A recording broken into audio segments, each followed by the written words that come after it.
Debate के number 1 show दंगल में आप सभी दर्शकों का बहुत बहुत स्वागत है। आपके साथ मैं हूं चित्रा त्रिपाठी। इस वक्त मेरी मौजूदगी है तमिलनाडु के चेन्नई में, जहां पर इंडिया गठबंधन के दल पूरे जोशो खरोश के साथ चुनावी मैदान में उतरने की कोशिश में है, तो वहीं भारतीय जनता पार्टी अकेले अपने सहयोगियों के साथ यहां पर 0 से 1 कदम आगे बढ़ाने की कोशिश, यानी कि खाता खोलने के कवायद में है, और दूसरी तरफ AIADMK की बात भी करेंगे। लेकिन आपको लेकर चलते हैं यहां से सीधे पश्चिम बंगाल, जहां पर ममता बनर्जी लगातार भारतीय जनता पार्टी पर निशाना साध रही हैं। आपको बताते चले कि NIA की टीम 2022 के बम धमाकों के आरोपी की गिरफ्तारी के लिए गई थी, लेकिन वहां पर NIA की टीम पर हमला कर दिया गया, जिसको जायज बताती हुई दीदी आज नजर आई। उन्होंने बीजेपी पर आरोप लगाया दरअसल भारतीय जनता पार्टी जानबूझकर TMC के कार्यकर्ताओं को निशाने पर ले रही है और चुनाव आयोग में जाकर TMC के नेताओं ने भारतीय जनता पार्टी की शिकायत भी कर दी है। कुल मिलाकर रण जोरदार है, क्योंकि एक तरफ है TMC, दूसरी तरफ भारतीय जनता पार्टी, कोई किसी से कम नहीं, दोनों एक दूसरे पर गंभीर आरोप यहां पर लगाते हुए भारतीय जनता पार्टी की ओर से पलटवार किया गया है कि दरअसल ये हमला सीधे संविधान पर हमला है, क्योंकि अगर NIA की टीम किसी बम धमाके के आरोपी की गिरफ्तारी के लिए जाती है तो फिर दीदी इतनी बेचैन क्यों हो जाती हैं और फिर अपने कार्यकर्ताओं से हमले क्यों करवाती हैं। कई ऐसे सवाल है जिसको लेकर दंगल में बड़ी चर्चा हम करने जा रहे हैं। 42 सीटें हैं पश्चिम बंगाल में, जिसको लेकर जोर आजमाइश है। जैसे जैसे चुनावी तारीखें नजदीक आती हुई चली जा रही हैं, वैसे वैसे हमले और ज्यादा जोरदार होते हुए चले जा रहे हैं। करप्शन पर एक्शन का हुंकार कर दिया है प्रधानमंत्री नरेंद्र मोदी ने, यह कहते हुए कि बीजेपी जब हैट्रिक लगाकर तीसरी बार सरकार में आएगी तो करप्शन पर और तेज एक्शन होगा, जिसको लेते हुए आज दीदी ने फिर से पलटवार किया है। दोनों ही तरफ से जो प्रतिक्रियाएं आई हैं उसको बताती हुई हमारी ये रिपोर्ट देखिए। उसके बाद दंगल में करने वाले हैं बड़ी चर्चा की शुरुआत।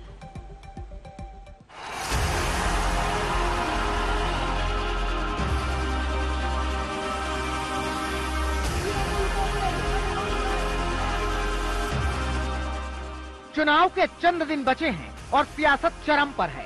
जुबानी जंग के हालात ये हैं कि एक दिन प्रधानमंत्री जलपाईगुड़ी से करप्शन पर एक्शन का दावा करते हैं, तो दूसरे ही दिन ममता बनर्जी सेंट्रल एजेंसी की टीम पर हुए हमले को जायज ठहराने की कोशिश करती नजर आती हैं। पश्चिम बंगाल के बांकुरा में एक बार फिर ममता बनर्जी ने NIA की टीम पर हुए हमले को छेड़खानी का प्रयास बताकर बड़ा सवाल खड़ा कर दिया है। आप हमारा इधर में परसों भी रात में जाके महिला लोगों को तंग किया, आप तंग करके अभी कहता है महिला लोगों ने मेरे को अटैक किया। क्यों रात में हम जाएंगे? Law and order is state subject. Police को नहीं बता के आप 3 बजे जाके हमला करते हैं महिला के ऊपर और 5 बजे पुलिस को इंफॉर्मेशन देता है। ये क्या कोई तरीका है? আপনার হুঙ্কার আপনার দলকে অক্সিজেন দেওয়ার জন্য দিন, কিন্তু মনে রাখবেন গণতন্ত্রের জন্য ওটা কার্বন ডাই অক্সাইড। ये जिस तरीके से बुआ भतीजा ने NIA को अटैक कर रहा है, ये नया बात नहीं है। पिछले 3 साल से CBI ED के ऊपर ये लोग हमला कर रहा है। ये भ्रष्टाचारी को संरक्षण देने के लिए सेंट्रल एजेंसी को रोक रहा है। दरअसल 2022 के भूपति नगर में हुए ब्लास्ट में 3 लोगों की मौत के मामले में हाईकोर्ट के आदेश पर जांच हो रही है, लेकिन इस बार जांच करने गई NIA की टीम पर हमला हो गया था।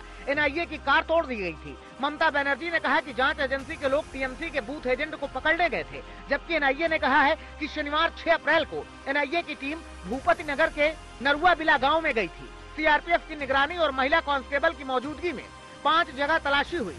समन पर पेश नहीं होने वाले संदिग्ध आरोपी मनोव्रत जेना और कालीचरण मैती को गिरफ्तार किया गया। इसके बाद उनकी टीम पर हमला कर दिया गया, जिसकी शिकायत थाने में दर्ज करा दी गई है। हालांकि TMC चुनाव आचार संहिता में केंद्रीय एजेंसियों के दुरुपयोग का आरोप लगाते हुए चुनाव आयोग की शिकायत भी की है। CBI, ED, NIA and income tax को, सेंट्रल एजेंसी को जैसे सेंट्रल गवर्नमेंट यूज कर रहा है, लेवल प्लेइंग फील्ड रह जाएगी।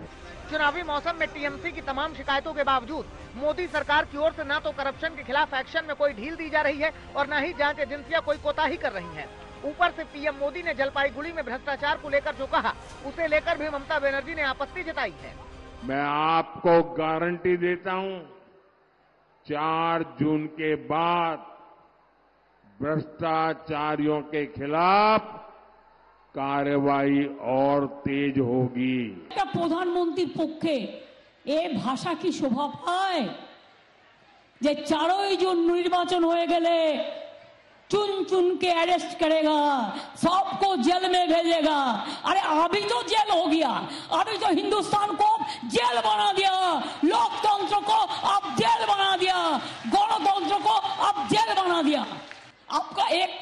एनआईए और एक पॉकेट में सीबीआई। इस बार के चुनाव में भी बीजेपी के लिए भ्रष्टाचार सबसे बड़ा हथियार है, जिस मुद्दे पर पीएम मोदी से लेकर तमाम बीजेपी नेता देश भर में विपक्षी दलों के ऊपर हमले कर रहे हैं। दूसरी तरफ विपक्षी दल करप्शन की जांच की आड़ में विरोधियों को परेशान करने का आरोप लगा रहे हैं और जांच एजेंसियों की कार्रवाई को राजनीतिक करार दे रहे हैं। आज तक ब्यूरो। कई ऐसे सवाल हैं जिसको लेकर दंगल में बड़ी चर्चा हम करने वाले हैं। खास मेहमानों की मौजूदगी है, उनका परिचय आपसे करवा देती हूं।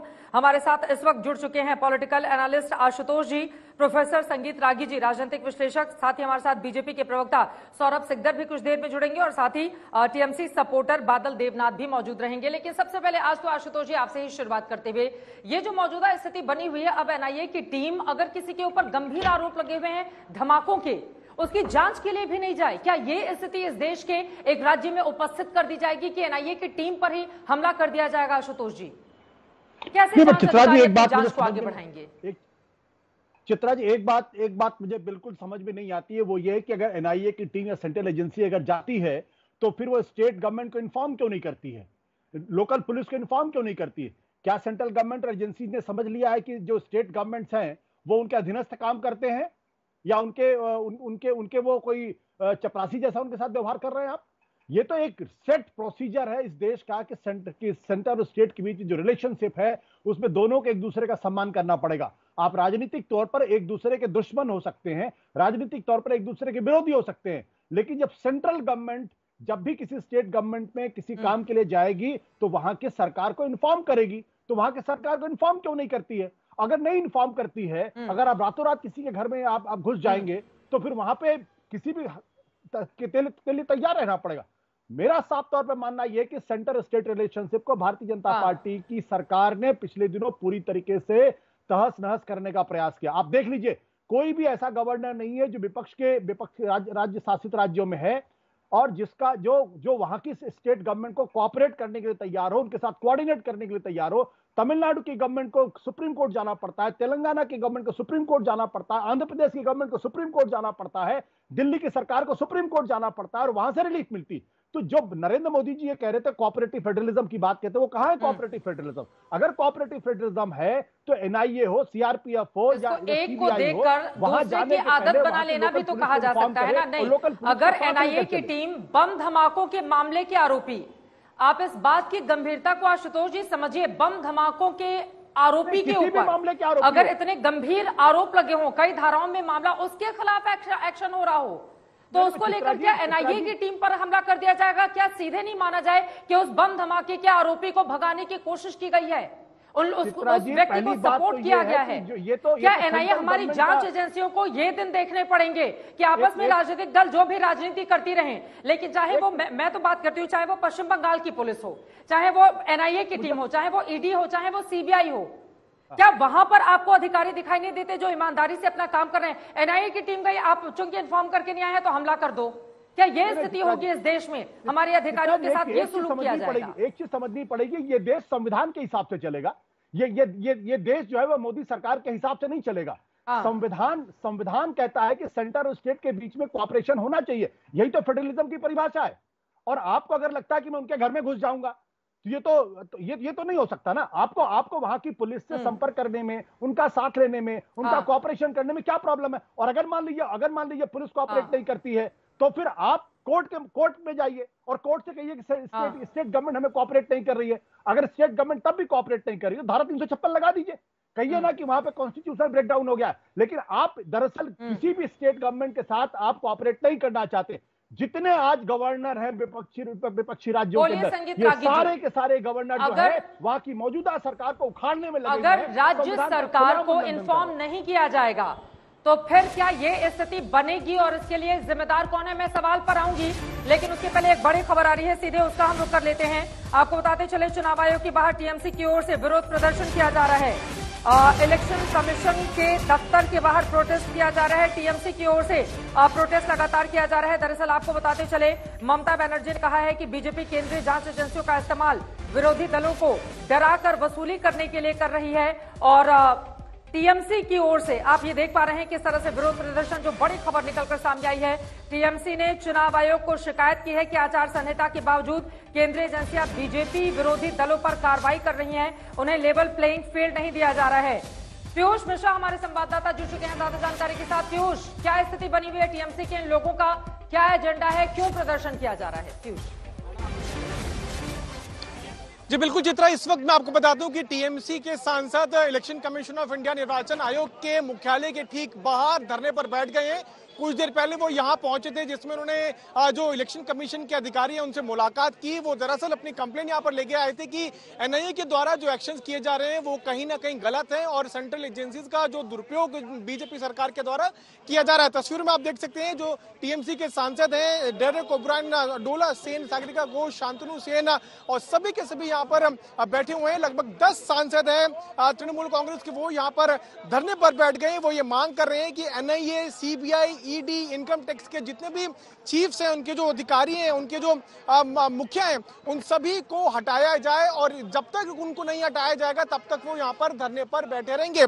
जब ये धरना चल रहा है और आप तस्वीरों में देखिए कैसे यहाँ पर जो दिल्ली पुलिस के अधिकारी है वो भी यहाँ पहुंच गए हैं और अब वो इनसे दरख्वास्त कर रहे हैं कि वो यहाँ से उठे, क्योंकि ये कोई धरना करने के लिए जगह नहीं है। तस्वीरों में देखिए कैसे यहाँ पर धरने पर जो तृणमूल कांग्रेस के नेता हैं वो बैठ गए हैं। उनका ये मानना है कि मेदिनीपुर में जिस तरह से एनआईए ने रेड की, सुबह 3 बजे के आसपास एनआईए की टीम वहां पर पहुंची, वो कहीं ना कहीं गलत है। लेवल प्लेइंग फील्ड जिसकी बात विपक्ष काफी समय से करता रहा है, वो विपक्ष को नहीं दिया जा रहा है और इसीलिए तृणमूल कांग्रेस के सांसद इस वक्त यहाँ पर बैठ गए। देखिए एक यहाँ पर बड़ा सा बैनर भी लाया गया है। मैं कहूंगा अपने सहयोगी से कि वो बैनर के ऊपर फोकस करें। देखिए बड़ा बैनर यहाँ पर लगा है, इसमें लिखा हुआ है 24 आवर धरना at Election Commission of India, यानी कि इलेक्शन कमीशन ऑफ इंडिया के ठीक बाहर जो है ये 24 घंटे का धरना है। चित्रा, बड़ी खबर ये कि 24 घंटे तक अब ये धरना चलेगा। ये जो तृणमूल कांग्रेस के नेता हैं, जो एमपीज हैं, उनका ये मानना है। आप तस्वीरों में देखिए उनके हाथ में प्लेकार्ड्स हैं जिसपे लिखा हुआ है कि NIA, DG, ED, CBI directors change now. तो ये मांग कर रहे हैं कि सभी के जो डायरेक्टर्स हैं उनको बदला जाए। इलेक्शन कमीशन ऑफ इंडिया के जो अधिकारी हैं उनसे मुलाकात की थी इन्होंने और मुलाकात करने के बाद अब मांग ये की जा रही है कि सभी जो मुखिया हैं, NIA, DG, ED, CBI director, इन सभी को जो है वो बदला जाए और इसीलिए वो यहाँ पर बैठे हैं। तृणमूल कांग्रेस का ये मानना है चित्रा कि लेवल प्लेइंग फील्ड जो है विपक्ष को नहीं दिया जा रहा है और सेंट्रल एजेंसीज का जो है दुरुपयोग इस वक्त किया जा रहा है सरकार के द्वारा, केंद्र सरकार के द्वारा। और इसीलिए देखिए यहाँ पर पोस्टर्स लेकर पहुंचे हुए हैं एमपीज और उनके हाथ में एक बड़ा पोस्टर है जिसमें वो मांग कर रहे हैं कि NIA, DG, CBI director, ED और इनकम टैक्स के जो डायरेक्टर हैं उन सभी को बदला जाए। और तमाम लोग दिखाई दे रहे हैं तस्वीरों में जो हमारे दर्शक देख रहे हैं। मैं चाहूंगी कि अगर टीएमसी के कुछ सांसदों से आप बातचीत कर पाए। ठीक है, जांच एजेंसियां तो अपना काम करेंगी ना, अब चूंकि चुनाव है इस वजह से जांच एजेंसियों के प्रमुखों को बदल दिया जाए, ये बताकर क्या अलग तरह का दबाव, मतलब जांच एजेंसियां चुनाव के दरमियान अपना काम बंद कर दें? जरा वहां पर जो सांसद मौजूद हैं उनसे आप बातचीत कीजिए कि सभी लोगों को बदलने की मांग उनकी ओर से की जा रही है चुनाव के दरमियान, क्या ये जायज है? और भी सवाल जो उनके मन में हो जो हमारे दर्शक तक आप पहुंचा पाए, उनसे बातचीत कर सकते हैं आप। बिल्कुल, डेरेक ओब्रायन यहाँ पर है, एक बार उनसे बात करने की हम कोशिश भी करेंगे। देखिए उनके हाथ में खुद एक पोस्टर जिस पर लिखा हुआ है एनआईए, डीजी, ईडी, सीबीआई निर्देशक को बदला जाए। उनसे हम बात करने की कोशिश करते हैं, समझते हैं कि ये 24 घंटे का धरना यहाँ पर क्यों किया गया। सर, एक सवाल ये, आप लोग यहाँ बैठे हैं, बड़ा पोस्टर भी आपके हाथ में, आप मांग कर रहे हैं कि सबको बदला जाए। आपकी निर्वाचन आयोग के अधिकारियों से मुलाकात भी हुई, तो अभी यहाँ पर धरने पर बैठने का क्या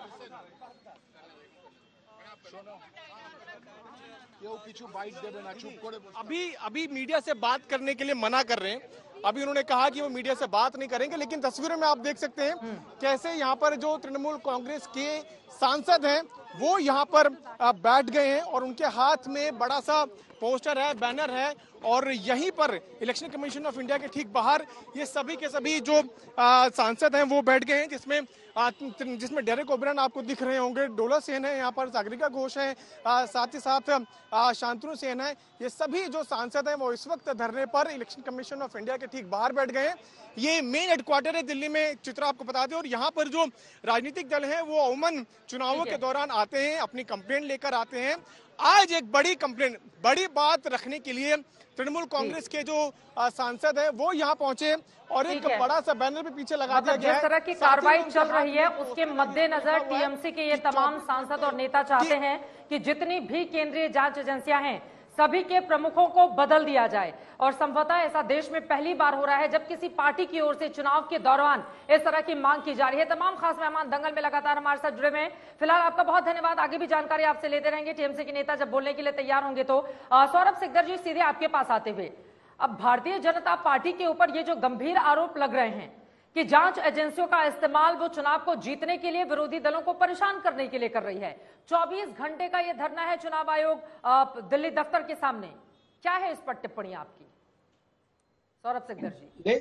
नहीं, देखिए, मैं एक चीज आप लोगों से सबसे पूछना चाहता हूं कि कोई अगर अपराध करते हैं, कोई कहीं पे डाका डालते हैं, कोई किसी को मर्डर कर देते हैं, कोई देश के खिलाफ कोई साजिश करते हैं, उसके बाद चुनाव में खड़ा हो जाता है, तो जांच एजेंसियां क्या उनको छोड़ देंगे कि हम चुनाव लड़ रहे इसीलिए आपसे कोई कार्रवाई नहीं किया जाएगा?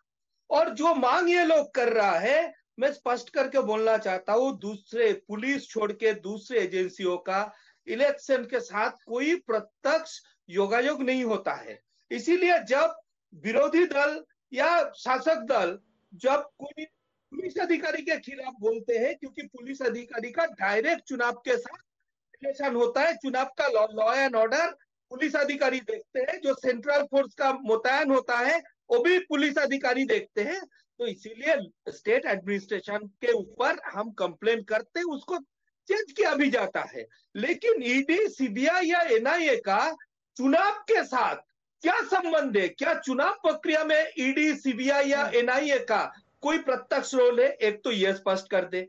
दूसरी बात है, मैंने जो जिससे मेरा ये शुरू किया कि कोई अगर अपराधी है, किसी के ऊपर पुराने मामला चल रहा है या नया कोई ऐसे संदर्भ आ रहा है, कोर्ट के निर्देश में ये जांचें चल रहा है, तो खाली चुनाव चल रहा है बोल के क्या उसको बख्श दिया जाएगा? ये कौन सी न्याय है? देश विरोधी एनआईए जिसको अरेस्ट करने गया था, एक देश विरोधी धारा लगा हुआ था, तो क्या कोई देश विरोधी भी तो चुनाव में लड़ जाएगा वो और हर केस से वो बरी हो जाएगा? ऐसे नहीं चल सकता है। बादल देवनाथ जी, सीधे आपके पास आते हुए, अब टीएमसी को भी ये समझना होगा कि अगर इलेक्शन है तो इसका मतलब ये कतई नहीं कि जांच एजेंसियां अपनी पूरी जांच बंद करके इंतजार करें कि इलेक्शन खत्म हो जाए। और सभी प्रमुखों को बदल देने की मांग, आपको लग रहा है कि क्या वास्तव में ये व्यवहारिक मांग है टीएमसी की ओर से जो की जा रही है? क्या ये जांच एजेंसियों पर अनावश्यक दबाव बनाने की कोशिश के तौर पर नहीं देखा जाए? मैडम, आप इसी तरह से मत देखिए। बात है एक साजिश का। 26/3/2024 26 मार्च को वो प्रदेश के भाजपा प्रदेश के एक लीडर है जितेंद्र तिवारी, उन्होंने 26 को शाम को एनआईए के एसपी के घर शाम को एक सफेद पैकेट लेके गया और 52-50 मिनट तक उनके साथ बात किया, मीटिंग किया। उसके बाद जब उसका घर से निकल रहे थे तब उसका हाथ में कोई सफेद पैकेट नहीं था। मतलब क्या है?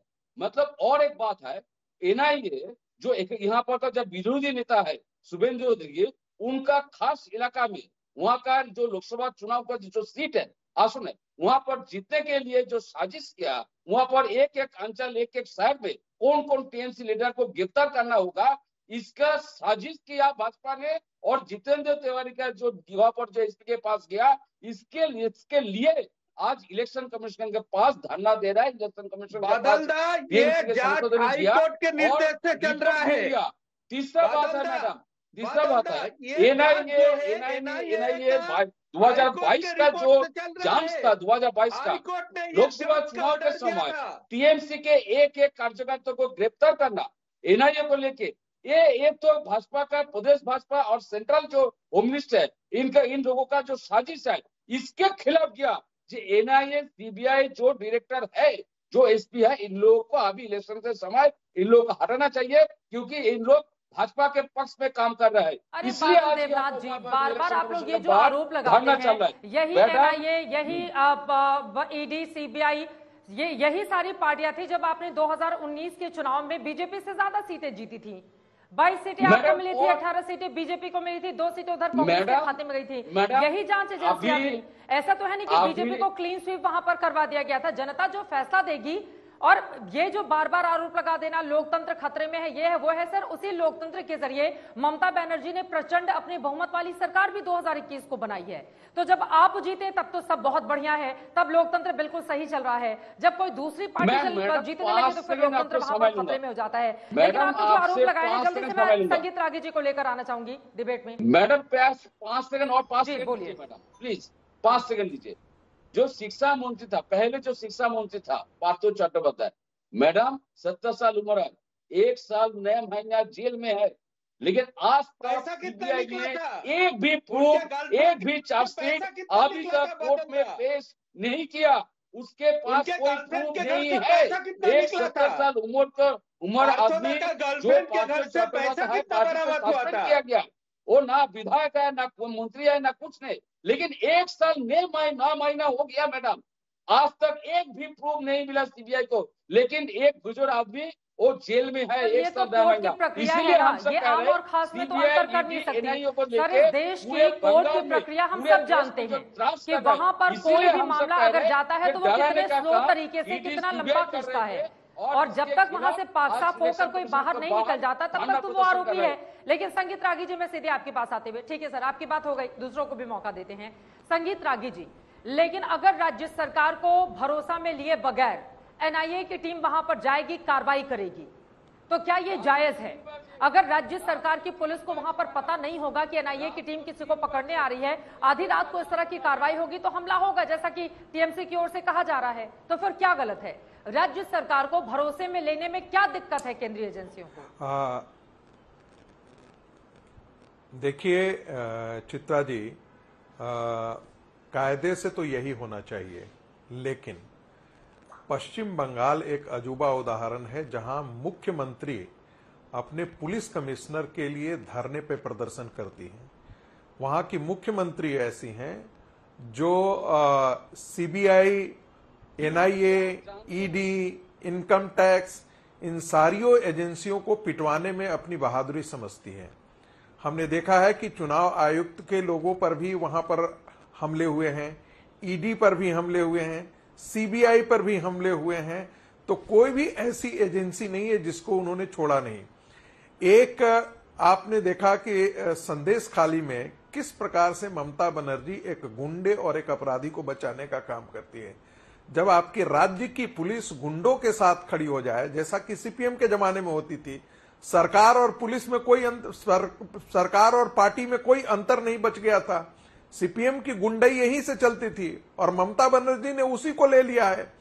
Attack is the best policy. उनको पता है कि ये चुनाव हारने जा रही हैं, उनको पता है कि इस बार वो चुनाव में वैसा प्रदर्शन नहीं कर रही हैं। यही पश्चिम बंगाल है ना जहां पर अनअपोज्ड हजारों लोग चुने जाते हैं पंचायत के चुनाव में।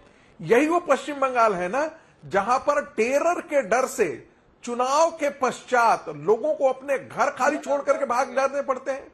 और मजेदार बात है कि मेरे मित्र आशुतोष जो हैं वो कह रहे हैं कि क्या दिक्कत है। अरे सबसे Mamata Banerjee is the most confrontationist leader. वो कोऑपरेटिव फेडरल डिवीजन में विश्वास ही नहीं है। जिस महिला को यह कहने में गर्वान्वित अपने आप को महसूस करे कि मैंने पीएम का फोन नहीं उठाया, अरे भाई आप कटोरा लेकर के पीएम के पास जा सकते हैं और पीएम आपको हमेशा आगवानी और सम्मान देते हैं, लेकिन आप पीएम को बदमाशी और बदतमीजी करें, आप ये कहें कि हम हमेशा आप केंद्र की योजनाओं को आप अपने यहां लागू नहीं करने देते हैं, उसके साथ आप गुंडागिरी करते हैं। तो इसलिए भी अगर कटोरा लेकर जाएगा तो अपने राज्य के लिए पैसे मांगेगा ना, वो अपनी जेब रखने के लिए तो पैसे मांगेगा नहीं। अब इस एक मुख्यमंत्री के लिए इस तरह की भाषा का इस्तेमाल, आप अपने घपले को नहीं चित्रा जी ये जानना जरूरी है देश को, क्योंकि अपने यहां मनरेगा के किसी भी प्रोग्राम का वो ऑडिट नहीं होने देना चाहती हैं, करप्शन नहीं निकलने चाहती हैं, जो चोरी किया है उसको वो बचाने की साजिश कर रही हैं, इसीलिए सेंट्रल एजेंसियों का वो इतना विरोध करती हैं। आप जाकर के कल एनआईए की टीम जो है बम ब्लास्ट के मामले में किसी के 2022 के बम ब्लास्ट के किसी को पकड़ने जा रहा है, आप उसके खिलाफ मोलेस्टेशन का चार्ज लगा देंगे। देश को तो आप लोगों ने लूटा है, देश को तो आप लोगों ने लूटा। इलेक्ट्रल बॉन्ड के माध्यम से चोरी कौन किया? चोरी तो मोदी जी। अरे भाई, ममता बनर्जी से ज्यादा लूटने वाला की कौन बात हो पूरी हो सकता जाए, है? संगीत रागी जी की बात पूरी हो जाए, आशुतोष जी से जवाब लेना है, संगीत जी की बात पूरी हो जाए जल्दी से प्लीज बादल जी। ठीक है, हो गई आपकी बात, प्लीज बादल जी। कुछ नहीं हुआ। हाँ ठीक है, एक बार संगीत रागी जी की बात पूरी हो जाए, बोलिए बोलिए अपनी बात पूरी करें जल्दी से संगीत जी। ऐसा है, और अब तो देखिए इलेक्शन कमीशन के बाहर हंगामा हो रहा है कि जितनी भी जांच एजेंसियां हैं उसके प्रमुख बदल दिए जाएं। संगीत जी नहीं, मैंने कहा कि उनको बांग्लादेशी मुसलमानों पर विश्वास है, उनको रोहिंग्याओं पर विश्वास है, उनको गुंडे मवाली जो बांग्लादेश और रोहिंग्या से उन पर विश्वास है, लेकिन उनको नहीं इस देश की सीबीआई पर विश्वास होगी, न इस देश के ईडी पर विश्वास होगी, न इनकम टैक्स एजेंसी पर उनको विश्वास होगी। वो एक महिला मुख्यमंत्री जो अपने अपराधियों को, अपने प्रदेश के अपराधियों को, चूंकि वो पार्टी का एक्टिविस्ट है, उसके लिए धरना प्रदर्शन करने चला जाए तो आप उनकी नैतिकता का तकाजा देख सकते हैं। ठीक है, अब जरा बातों से जल्दी जल्दी टिप्पणी ले लेते हैं। आशुतोष जी सीधे आपके पास आते हैं, आपकी बात हो गई। एक सेकंड सर, तू मैं नहीं, गंभीर विषय है, तू मैं नहीं, प्लीज। आशुतोष जी सीधे आपके पास आते हुए, यहाँ पर संगीत रागी जी की ओर से जो बात उठाई गई है, क्या उससे इनकार किया जा सकता है? इस देश में पश्चिम बंगाल एकमात्र ऐसा राज्य है जहां पर शायद ही कोई केंद्रीय एजेंसी बची हो जिसके ऊपर हमला नहीं हुआ हो। चुनाव आयोग से लेकर चाहे सीबीआई के अधिकारी जाएं, ईडी के अधिकारी जाएं, एनआईए के अधिकारी जाएं, वहां पर तो एक ऐसा लग रहा है रवायत बन गई है कि हम जांच करने के लिए जाएंगे, वहां की टीम बैठी हुई है हमारे ऊपर हमला करने के लिए। देश के किसी भी दूसरे हिस्से में ऐसा होता है क्या? ऐसा तो है नहीं कि पूरे देश में बीजेपी की राज्य सरकार है, कई जगहों पर अलग अलग हिस्सों में दूसरी पार्टियों की सरकार है, लेकिन जब भी जांच एजेंसियों पर हमले होते हैं वो खबर पश्चिम बंगाल से ही क्यों सामने आती है? क्या मूक समर्थन है यहां पर राज्य सरकार का? क्यों नहीं ये सवाल पूछा जाएगा पलटकर?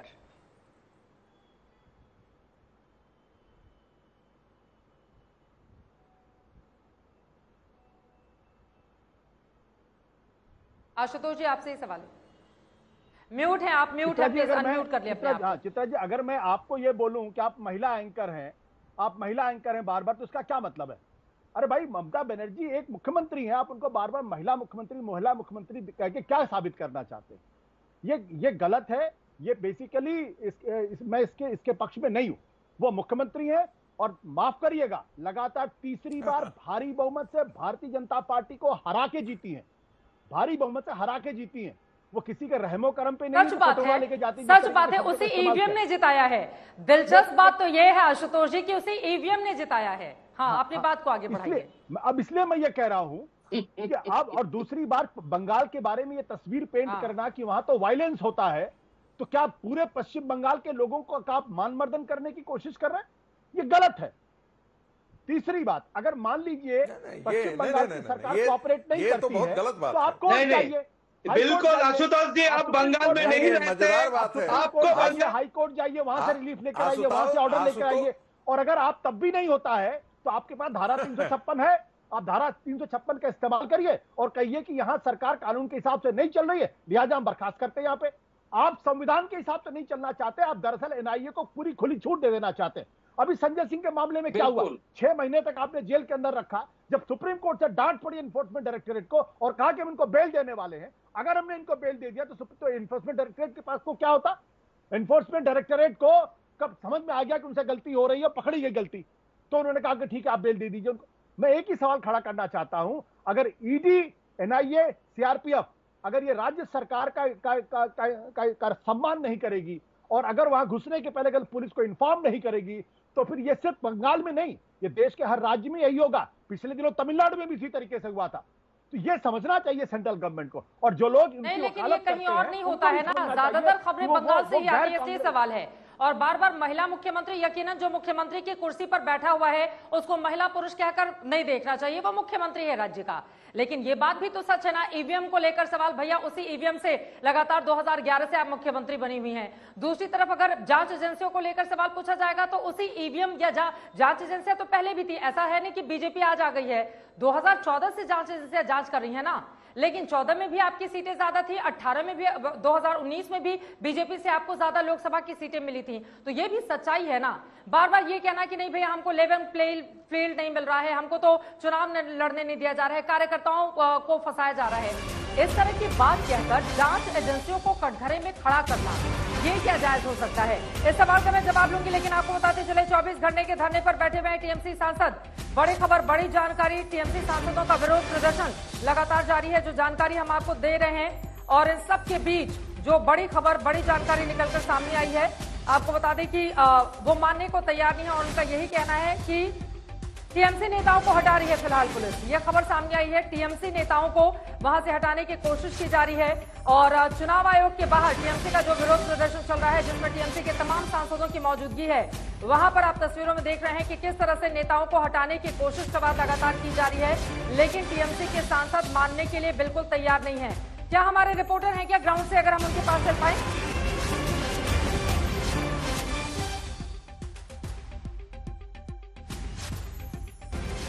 यहां पर आप देखिए डेरेक ओब्रायन को किस तरह से हटाने की कोशिश पुलिस वाले पकड़कर उनको वहां से लेकर जा रहे हैं। इलेक्शन कमीशन के दफ्तर के बाहर 24 घंटों का ये प्रदर्शन टीएमसी के सांसद करना चाह रहे थे, लेकिन उनको हटाने की कोशिश की जा रही है। पुलिस वाले पकड़कर डेरेक ओब्रायन जो कि सीनियर लीडर है टीएमसी के, उनको देखिए कैसे हटाया जा रहा है। बाकी नेताओं को भी वहां से हटाने का काम किया जा रहा है। अब संगीत रागी जी, इन तस्वीरों पर जरा आपकी टिप्पणी। अब वो प्रदर्शन करने के लिए गए हुए थे तो प्रदर्शन करने दिया होता, अब तुरंत वहां पे पहुंच गई पुलिस उनको हटाने के लिए। ये तस्वीरें जब बाहर जाएंगी तो क्या मैसेज जाएगा? जिस तरह से हमें यहाँ से ले जा रहे हैं, ये तानाशाही है, ये लोकतंत्र के। दिल्ली पुलिस ने मुझे धक्का दिया, मुझे गिरा दिया, मुझे गिराया गया, बल उपयोग किया, घसीट के हमें घसीट के ले जा रहे हैं, घसीट के ले जा रहे हैं।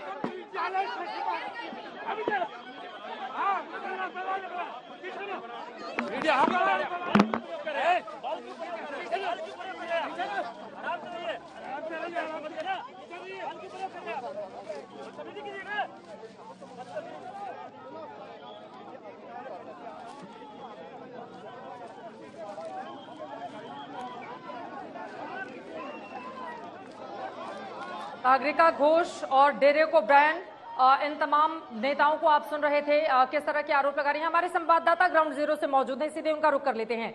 बातचीत कीजिए, तस्वीरें दिखाइए, क्या चल रहा है? क्या पुलिस सभी नेताओं को हटाने में कामयाब रही? क्या स्थिति बनी हुई है?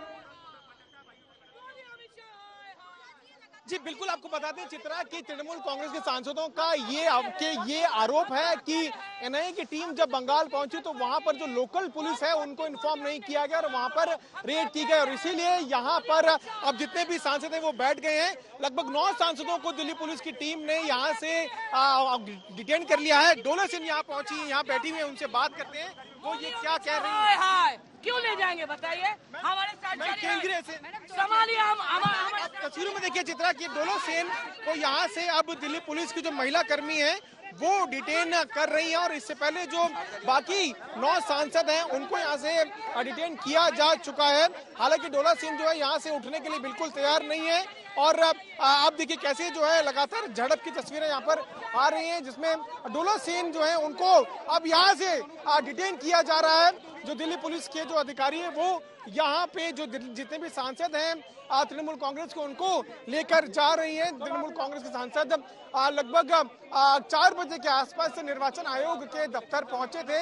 उस वक्त उन्होंने चुनाव आयोग के अधिकारियों से मुलाकात की और ये मांग की कि जितने भी प्रमुख हैं ईडी, सीबीआई, इनकम टैक्स और बाकी जो केंद्रीय एजेंसी है उनके प्रमुखों को हटाया जाए, और जब तक ईसीआई नहीं हटाएगी तब तक वो अपनी मांग को पुरजोर तरीके से उठाते रहेंगे। मांग को अपनी रखने के बाद वो बाहर आए और मीडिया से बात की। मीडिया से बातचीत करने के बाद तुरंत जो है जितने भी सांसद हैं वो धरने पर बैठ गए, और 10 सांसद जो तृणमूल कांग्रेस के थे वो यहाँ पर बैठ गए। उनका ये कहना है कि जब तक निर्वाचन आयोग इन सभी प्रमुखों को नहीं हटाता है तब तक वो धरने पर बैठे रहेंगे। लेकिन अब दिल्ली पुलिस के अधिकारी यहाँ पहुंचे हैं और सभी सांसदों को डिटेन कर लिया गया है और उनको पासी के थाने में जो है लेकर जाया जा रहा है। तृणमूल कांग्रेस ये कह रही है कि लोकसभा चुनाव के दौरान जो लेवल प्लेइंग फील्ड होता है वो नहीं दिया जा रहा, केंद्रीय एजेंसीज का दुरुपयोग किया जा रहा है और इसीलिए वो यहाँ धरने पर बैठ गए। जो डोला सेन है उनको भी डिटेन किया गया है और देखिए जो दिल्ली पुलिस की बस है उसमें उनको लेकर जाया जा रहा है। जो महिला पुलिसकर्मी है दिल्ली पुलिस की वो यहाँ पर मौजूद हैं, वो उनको यहाँ से लेकर पास ही के एक थाने में लेकर जा रहे हैं। आपको तस्वीरें कहीं ना कहीं बता रहे हैं कि कैसे राजनीति जो है वो काफी चरम सीमा पर दिल्ली में इस वक्त चल रही है, जहां पर तृणमूल कांग्रेस का यह आरोप है कि केंद्रीय एजेंसियों का दुरुपयोग केंद्र सरकार के द्वारा किया जा रहा है और ये इसलिए किया जा रहा है क्योंकि लोकसभा चुनाव से पहले जो तृणमूल कांग्रेस के कार्यकर्ता हैं उनको सरकार जो है वो गिरफ्तार करना चाहती है। तृणमूल कांग्रेस का ये भी कहना है चित्रा कि जब एनआईए की टीम बंगाल पहुंची तो उस वक्त जो लोकल पुलिस है उनको इन्फॉर्म नहीं किया गया और बिना इन्फॉर्म किए रेड की गई। हालांकि वो ये भी आरोप लगा रहे हैं कि कुछ महिलाओं के साथ बदसलूकी भी वहां पर की गई और इसीलिए वो अब ये मांग कर रहे हैं कि सभी जो केंद्रीय एजेंसी हैं उनके प्रमुखों को बदला जाए, जिसमें NIA, DG, income tax, CBI, ED ये सब आते हैं। इससे पहले भी इस तरह की चीजें होती रही हैं, लेकिन आज अपनी बात को पुरजोर तरीके से तृणमूल कांग्रेस ने सामने रखा चुनाव आयोग के और ये कहा कि जब तक उनकी मांग को नहीं माना जाएगा वो यहाँ पर धरने पर बैठे रहेंगे। 24 घंटे का लगभग समय उन्होंने तय किया कि आज शाम 5 बजे वो धरने पर बैठ रहे हैं और कल शाम 5 बजे वो धरना अपना खत्म करेंगे। लेकिन दिल्ली पुलिस के जो अधिकारी है वो यहाँ पहुंचे और उन्होंने पहले तो दरख्वास्त की कि वो अपना धरना खत्म कर दें, लेकिन जब सांसद नहीं माने उसके बाद सांसदों को अब अपनी गिरफ्त में लेकर यहाँ से दिल्ली पुलिस रवाना हो चुकी है। चित्रा। ठीक है, बहुत शुक्रिया पीयूष मिश्रा इस पूरी जानकारी के लिए। धरने पर बैठे टीएमसी नेताओं को किस तरह से हटाया गया है तस्वीरें आपने देख ली। पीयूष मिश्रा हमारे संवाददाता ग्राउंड से आपको जानकारी दे रहे थे। दरअसल जितनी भी जांच एजेंसियां हैं सभी के जो टॉप बॉस हैं उनको हटाने की मांग यहां पर की जा रही है, ये कहते हुए कि दरअसल बीजेपी इनका दुरुपयोग कर रही है। इसी दफ्तर के सामने दिल्ली में ये प्रदर्शन चल रहा था, लेकिन जितने भी नेता हैं सभी को वहां से हटाने में कामयाब रही। पास के ही थाने में लेकर सभी को जाया गया है। आगे बढ़ते हुए आशुतोष जी आपके पास आते हुए, आप समझ रहे हैं मामला कितना गंभीर है। बम धमाके का आरोपी है। चुनाव अब होने वाले हैं पहले चरण के। 19 तारीख को 102 सीटों पर वोट पड़ेंगे। जांच एजेंसियों का काम है वो जांच करें, सुरक्षा व्यवस्था दिलाने वाली एजेंसियों का काम है कि वो सिक्योरिटी को सुनिश्चित करें। लेकिन इन सब के बीच ये जो अदला बदली की बात की जाएगी टॉप लेवल पर, इससे क्या निष्कर्ष निकाला जाए? एक बम धमाके का आरोपी जिसको जल्द से जल्द सजा दिलाने की मांग की जानी चाहिए ताकि एक नजीर बन सके, दोबारा इस तरह की स्थिति कहीं पैदा नहीं हो। बम धमाके जब होते हैं तो अपने साथ वो कितनी जिंदगियों को खत्म कर लेते हैं।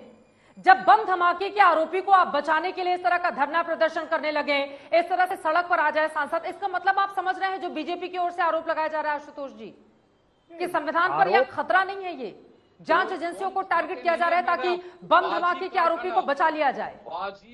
एक मिनट चित्रा जी, क्या ये कहने की कोशिश की जा रही है कि ममता बनर्जी को लॉ एंड ऑर्डर की कोई चिंता नहीं है? क्या ये कहने की कोशिश की जा रही है कि बम धमाके होते हैं ममता बनर्जी सबको बचाने की कोशिश कर रही? ये तो भारतीय जनता पार्टी का नैरेटिव है ना। भारतीय जनता पार्टी यही तो सारे विपक्ष को बताना चाहती है कि ये लोग देशद्रोही हैं, ये लोग देश के खिलाफ काम करने वाले लोग हैं।